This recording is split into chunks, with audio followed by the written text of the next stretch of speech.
Sharon Moore's Michigan Wolverines. Their win total is 9.5 at plus 140 right now on FanDuel.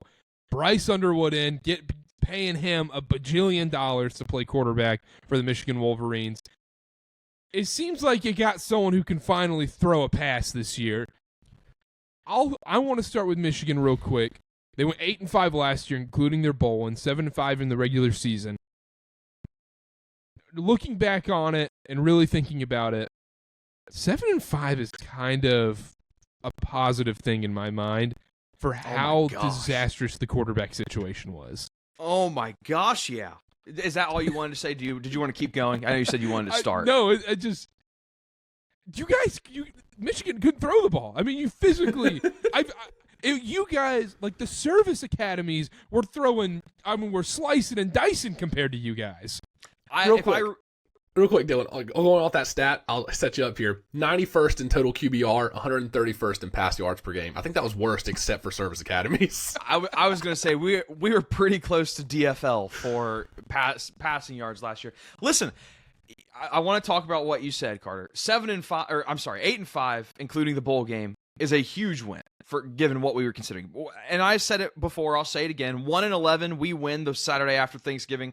That is a winning year for me. You have a job for life as our head coach.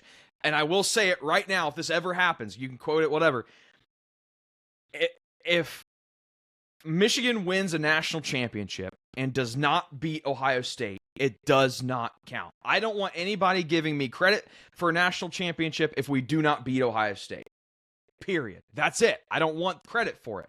Listen, we're technically kind of the reigning national champions when you consider Ohio State won with 2 losses, the first 2-loss national champion in the playoff era. But you're exactly right. This Michigan season last year felt like a win. You had Davis Warren, couldn't throw a pass. You had Tuttle, couldn't throw a pass. You had Orgy, couldn't throw a pass. Rest in peace, Orgy.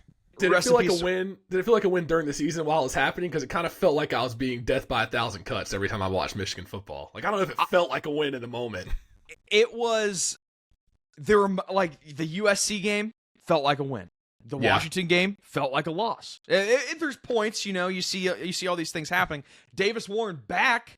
He's back with the team, and that's the kind of guy you want. Cancer survivor, knows how to handle adversity. You got Bryce Underwood that comes in, true freshman. It's like, oh, okay, how's he going to handle a little bit of adversity? Well, boom, you got Davis Warren right there who beat cancer. Right? You got J.J. McCarthy a couple years ago that cured depression by Googling it. He did cure depression. And it just came out he has ADHD. Do you know anybody that's dealing with ADHD on the level that J.J. McCarthy is? Wait, J.J. McCarthy just got diagnosed with ADHD? J.J. McCarthy just got diagnosed with ADHD. And he says he has a tough time dealing with the hyperactivity part of it.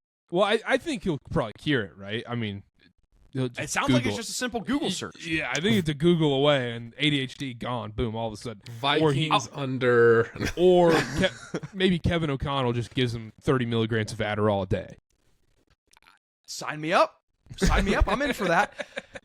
No, seriously, as far as what I take away from this Michigan team, I'm not going to be hypocritical and sit here and say I am going to be super high on Bryce Underwood because we haven't seen him play. Typically, quarterbacks that I haven't seen play before, true freshman, transfers in, I tamper my expectations. I will say the small difference here is there's absolutely no way it gets any worse at the quarterback position. No matter who comes in, whether we see Mikey Keene transferring from Fresno State, maybe he gets the starting snaps. I don't know. Maybe Jaden Davis comes in and plays. There's absolutely no way that the passing game gets worse than it was last year. And that's kind of what I hang my hat on for this offense. I will say the offensive line is going to be very bad. It's not going to be good. It wasn't good last year. That's a slight concern. I do think the defense, you lose obviously 2 studs up front. You get Rod Moore that comes back from injury last year. You have guys, TJ Guy, Derek Moore's a great outside linebacker.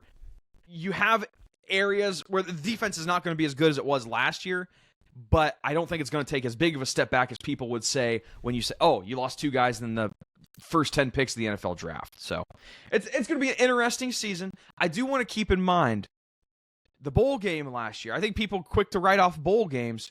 Jalen Milroe and Ryan Williams played. And we played nobody, and we still beat him. So, yeah, I think that's a valid point.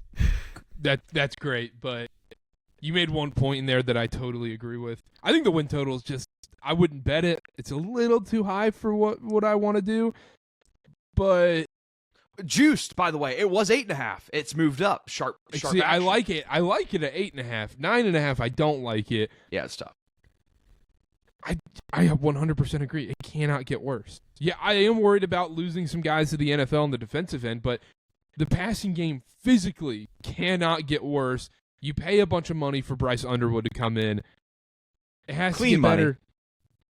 Good money. Big money. Clean Pretty big not money. Epstein money. It is money. It's Yeah, big it's money. true. Big money. Anyhow, 9-3 feels right for this Michigan team. Maybe even 10-2. I think they're flirting right there. I think they're flirting right there. I think they're going to be just fine. I think they're going to be a solid team this year. We don't even know who's taking week 1 snaps for them. It's going to be Underwood. But Karter, Even in the year it will be, but even to start, even I if don't we know.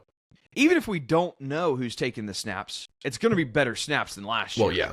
That's the thing. It That is cannot true. get worse. If they go from the 131st passing game to the 100th, I think that's probably worth at least one more win. Yeah, I think that's fair. I think 10-2 is a little steep. 9-3 maybe. The schedule's know. really not that bad either. It's Oklahoma, No. it's Ohio State, and then the toughest road game after that is USC. Yeah, and that's kind of the point, is the schedule is pretty favorable. So for a team with a lot of question marks that will be better than last year on offense, I think the schedule is probably the best you could ask for, especially in the Big Ten. And look, there's 3 transfers. They're the only guys that had 200-plus scrimmage yards last year on offense. It's both transfer running backs, Justin Haynes and C.J. Hester, and then Donovan McCulley from Indiana. Those are the only guys on this Michigan offense that had more than 200 scrimmage yards last year. So it's a lot of unknowns. That's Okay, because nobody had 200 yards anywhere last year. The team didn't have 200 yards last year. Go ahead. Can you pick me? Pick me. Dylan, yes, please. In the I do ground. want to say something to that. Carter, you kind of beat me to it. No one really had 200 yards last year. Unless you were a running back, you didn't have 200 yards last year. But I want to look at Samaj Morgan, our slot wide receiver. He obviously took a step back last year given the quarterback situation. When he had JJ, he's an 85 rated wide receiver. So if I'm not saying these guys are going to come in and be JJ, we have our own opinions about JJ. But when you had a decently competent quarterback, he looked a little bit better. So I think we're going to see. I still think the goal is going to be the same, and it's very clear when you go and get Justice Haynes. Connor, little do we remember, I think that was your Heisman pick in 23 or 24. You had a sleeper Heisman that was pick. Jace McClellan.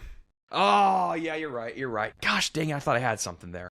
Yeah, I know. But I do think the offense is going to look better. The defense is going to take a step back. I don't think the defense is going to be. I mean, keep in mind the Ohio State game. Like, why am I blanking on? Will Johnson didn't play. Like, this is a secondary that I think is going to be fine. Defensive line, you have some holes to fill. Mm-hmm. Cautiously optimistic, I would say 8-9 wins, and obviously you chalk in the win at the end of the year. So I'm gonna say 8-4, but it's more fun and it feels more like an 8-4 season than last year did. 8-4 was more fun. Yes. Yeah. And more to build on. If they beat Ohio State, this team's winning 9-10 games. Yeah. Go on the schedule and show me the other losses. Washington, No. USC, No. Oklahoma, I might chalk in as a loss. They could be very good this year. I'm a little worried about at Nebraska, if you want to be honest. Yeah, I'm there you go. I'm good. Still feels like they're a year away, but that worries me a little bit. I'm okay. But anyhow, all right, the Michigan Wolverines,